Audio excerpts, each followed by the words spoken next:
Today's project size is going to be the size of my Dina Wakely journal, media journal.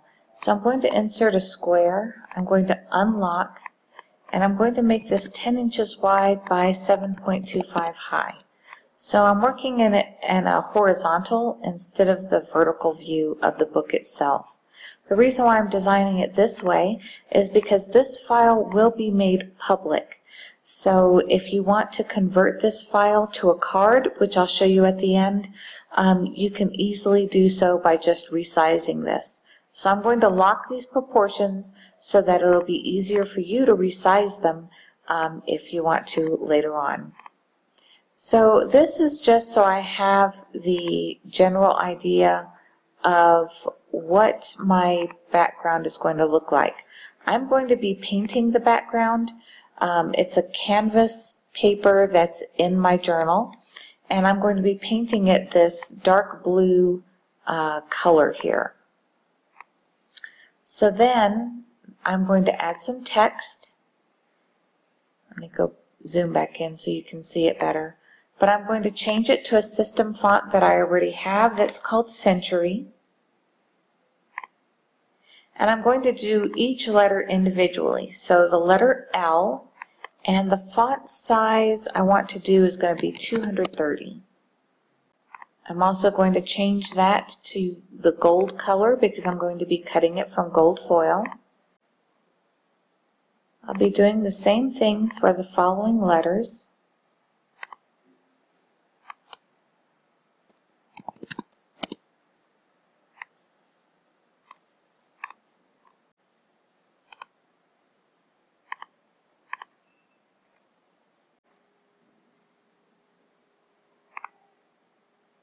The next font that I have downloaded to my system already is called Stateface.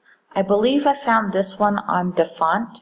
So I'm going to select that one and I'm going to type the lowercase q, and that gives me the shape of Texas. Same thing with this, I'm going to turn it to gold.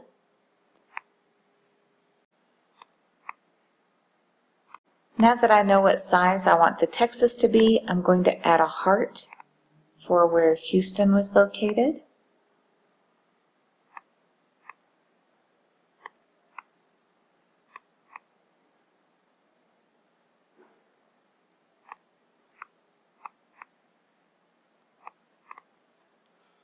Okay, so now I know that from the paper, the gold, the Rinea foil paper that I'm using, one side is gold, the other side is silver.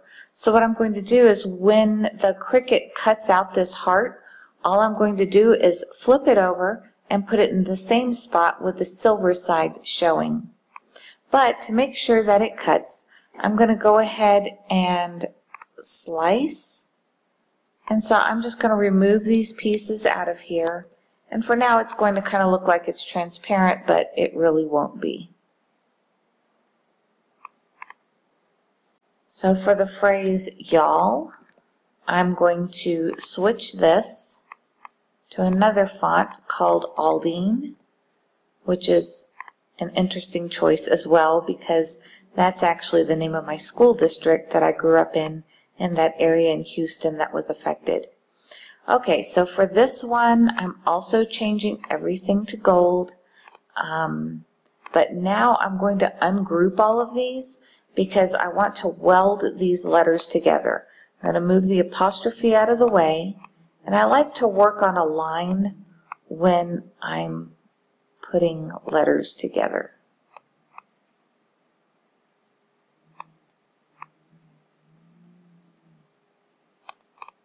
Okay, so now I selected all of those and I'm going to click Weld. What this does is now this is all one piece that I can easily move around and resize as I need down here.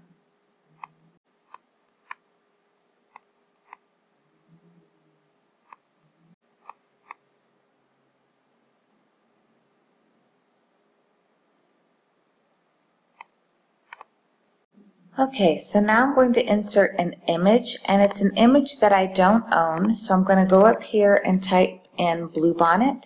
The state flower for Texas is bluebonnets. So I thought I would add that. And then I'm just going to duplicate a couple of these.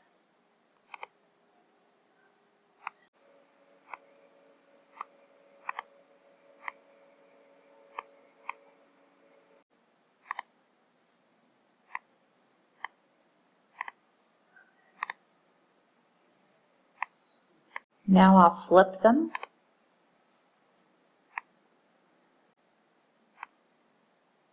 Okay, so now I'm going to cut out all of these pieces.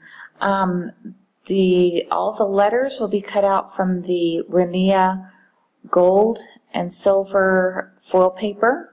I'm going to try to get this to cut out just on white cardstock. So what I'm going to do is I'm going to click on Bluebonnet Flower here. I should have done this before I moved everything.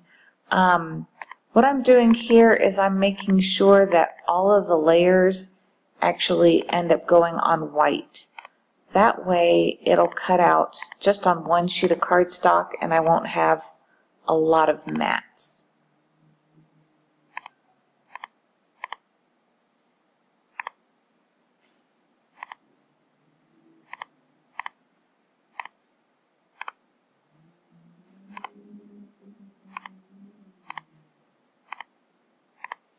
These are actually going to be hand painted after I cut them out. I'll add the blue and white speckles to make them look more like realistic blue bonnets. So let's go ahead and cut this out. Okay, so you can see here it has moved all of those flowers and their pieces, their layering pieces, to this one mat, which is fine by me. That is great. I have an 8.5 by 11 sheet of paper, so I'm going to move this one piece over here and I'll lay out the 8.5 by 11 here. Now as far as the gold, these gold sheets are a little smaller than 6 inches and they're a little shorter than 10 inches. So I also need to move this E and I need to move the apostrophe because those will not fit. They'll be falling off the edge over there.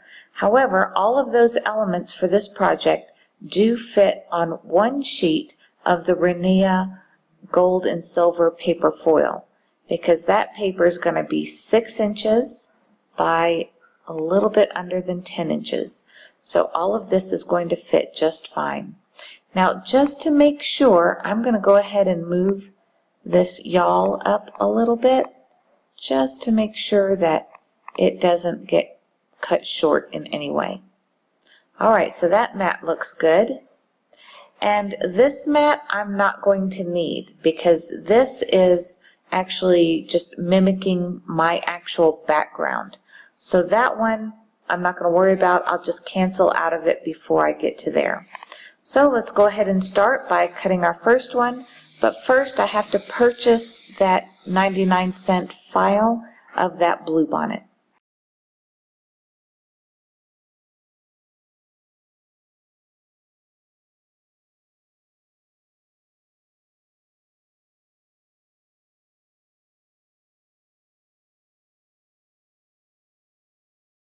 This is what happens when you forget to change the setting from cardstock to a thinner, much thinner foil. So I will need to redo this. So this next time around was a lot better. I moved my dial between paper and vinyl.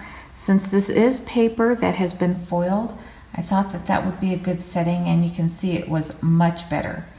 Above, I had forgotten to move the dial from cardstock to paper and it just ripped through it. So closer to the paper setting on your Cricut is going to be the better selection for this paper foil. Okay, so that's it for the Cricut tutorial today. Now I did say I would show you how to resize all of this if you're wanting to make this a card. So let me scale down my screen a little bit. What you'll want to do is select everything right here, just like so. And up here, don't change your little lock, but instead change your height to 5.25 and hit enter. And then it squeezes everything down so that you can have this in a format for a card if you want to do that instead. Again, this one was designed to fit inside of the Dina Wakley journal. I didn't try cutting these letters that small as in a card, so you may need to play with your settings a little bit. Now the entire mixed media project will be in my next video, so if you want to see that from start to finish of how it's going into the Dina Wakley Media Journal, then stay tuned and visit the next video. I will link that video at the end of this one so that you can have an easy way to view them back to back. That's it for today. If you like more Cricut tutorials like this, please give this video a thumbs up, and I'll see you next time.